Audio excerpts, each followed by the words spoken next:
Hey guys, so with all the disclosure happening recently, all the stuff hitting the mainstream news channels about UFOs and ET contact and the cover-ups and disclosure and everything, and also the expansion of consciousness we're coming through at the minute, it seems a lot more people are becoming interested in the topic of UFOs, of ET contact, of disclosure, of consciousness in general, and a lot of more people are kind of starting to believe it and not in resistance to it. I really feel like we've gone through some kind of 100th monkey effect in the collective consciousness where enough people have come to understand that the ETs are real, that we're really being visited by extraterrestrials, some other dimensions, some other realities, some other galaxies, and it's hitting the mainstream news channels. And I think what's happened is, of course, we operate as a collective consciousness, of course. It might be new to some of you, but like there is a collective consciousness of Earth, like we're all connected on a deeper level to every being, every consciousness in Gaia, in our Earth. So there is a collective consciousness of Earth,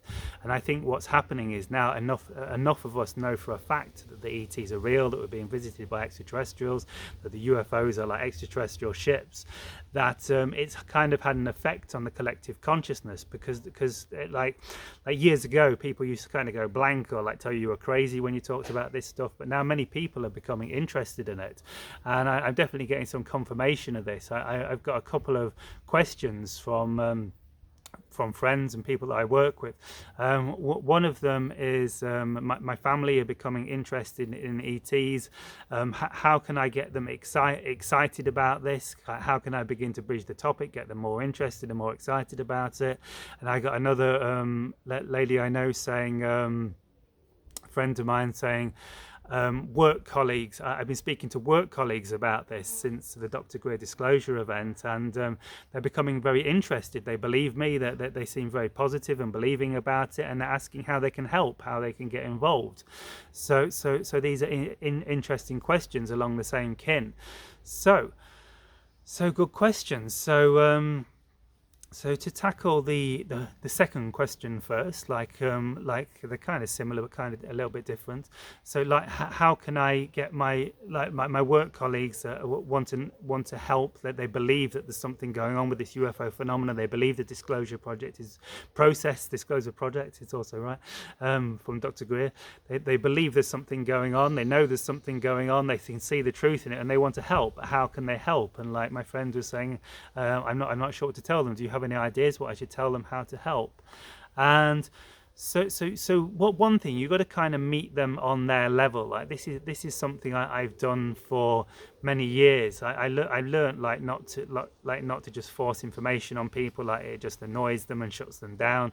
You don't want to annoy people, and you've got to kind of meet them where they're at. So I'm always trying to gauge people, like when people ask me what I do for a living, like I don't say I channel telepathic messages from extraterrestrials from another dimension on the nature of reality, self-realization, and the evolution into fifth dimensional consciousness or fourth density and first contact.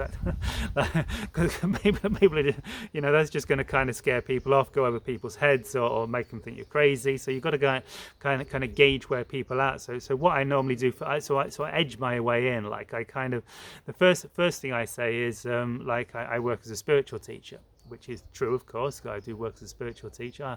I always try and be truthful to the best of my ability. And I kind of gauge their reaction. Sometimes, they'll ask more questions. Sometimes they'll say more interested. And if I feel they're kind of open to it, and I kind of trust my intuition, and sometimes I'll say like I also teach about UFOs, or that's a good place to start. And if they show an interest, sometimes people will just say, oh, that's interesting, and not say anything else. And that's a sure sign that they're kind of not really that. It's kind of like over the head, they're not really into that. They don't really know what to think. It's something that's never really come into their radar again. So I normally just leave it there. You've mentioned this to them, and like that's already like helped. Possibly like in the future, if it's part of their path, they'll hear something else about it, and they'll be like, oh, you're the second person that's mentioned this to me in the last few days. Maybe there's something to this. But like you've got to kind of gauge where they're at. But normally when you say that, a lot of people, or not a lot of people, but some people, perhaps about 15 to 20% of people, 15% of people I talk to will suddenly open up there and say, yeah, I'm really interested in this. I've been watching the video, and they'll suddenly get really excited. And at that point, it's an entry point where you can begin to share more. And I'll, perhaps say like, well, actually, I channel extraterrestrials, or if it was like share a bit deeper about what your experiences are.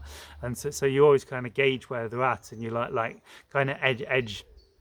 And you save yourself from like irritating people and causing like difficult relationships and stuff like this. So I'm always trying to gauge where people are at, and edge in and just say something that like, oh, I've got an interest in ufology, something like this, and they're like, oh, that's interesting, and some of them will like begin to open up, and like about 10 to 15% of people, like when you get to that point, or when you start talking about a bit more, say something really strange happened to me once, and then go on and tell the story. A lot more higher percentage than you expect, up to maybe like 20% of people, like or like start telling you a story of like some light they saw in the sky in 1984 or something like this, or when they thought they saw a ghost, or how their auntie's like a channel, or something like this. So you've got to kind of gauge and find where they're at and meet them on their level, and when they like start to open up, that's when you can begin to share more and more information. So this is one good tip. But just generally, I think, like when people ask how can they help with disclosure, I think just tell them just to share the information, just to begin to talk about it. And you can perhaps share this advice I've just given you on trying to gauge where people are at, and trying to gauge where people are ready, and just share this with them, try and teach them how to get a kind of feel like how open people are to this information, rather than, because sometimes when we first get into this, we kind of like try and ram our beliefs down someone's throat, which never works. It just shuts people off, it annoys people. We don't want to irritate people and like ruin their day, just like, and then they just won't like you and they won't listen to you anymore. So if you perhaps share a bit of information, just say, yeah, I mean, you could, and advise them to just start talking about it. And like, I think that's the best thing we can do. Like generally, if like people want to help with like this disclosure process and spreading the word of ETs and open contact and UFOs, just suggest they talk about it. Just share the message with their friends and family, and like look for opportunities. Like teach them to like look for opportunities. Like when you're at the dinner table, perhaps, and the conversation just begins to open up a little bit more. Maybe after a few wines. That's always a good point to start talking, because if people are more open-minded, people are more relaxed, their belief systems get relaxed. So that's a good point, a good chance to start talking to people after a couple of drinks. Like a lot of people become more open-minded after a few drinks, if that's your thing. So look for opportunities, like where people are more open, when the conversation begins to open, like and just slip in something, and if everyone looks kind of irritated, or just doesn't, or it just, or they leave the room, or it just goes blank, there's a deadly silence after it, that's a sign. Just drop it and just wait for the silence to come down, and just let it go. You've got to learn when to just let it go and when to time not to talk about it.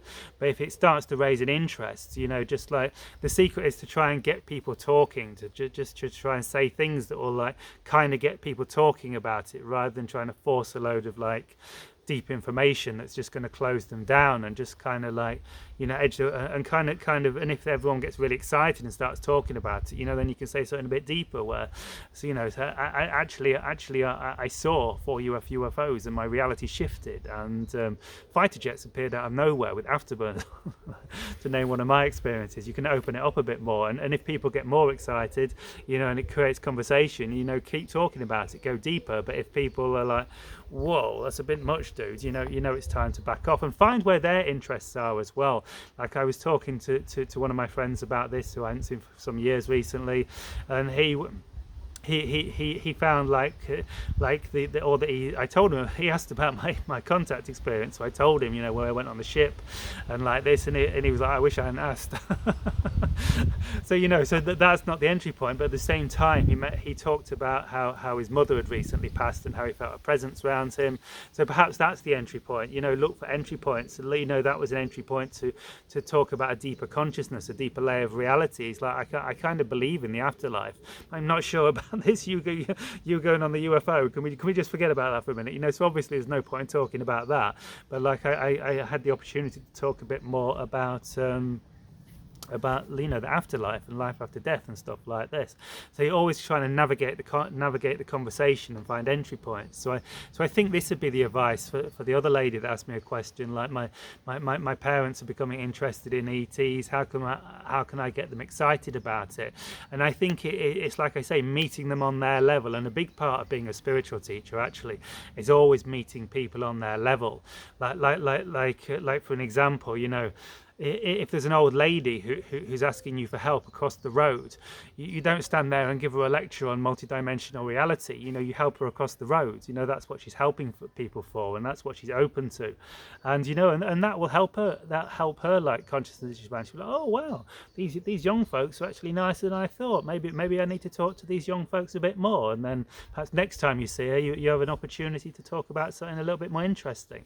So you've got to meet people on their level. And if someone's asking you about, do you believe in the afterlife?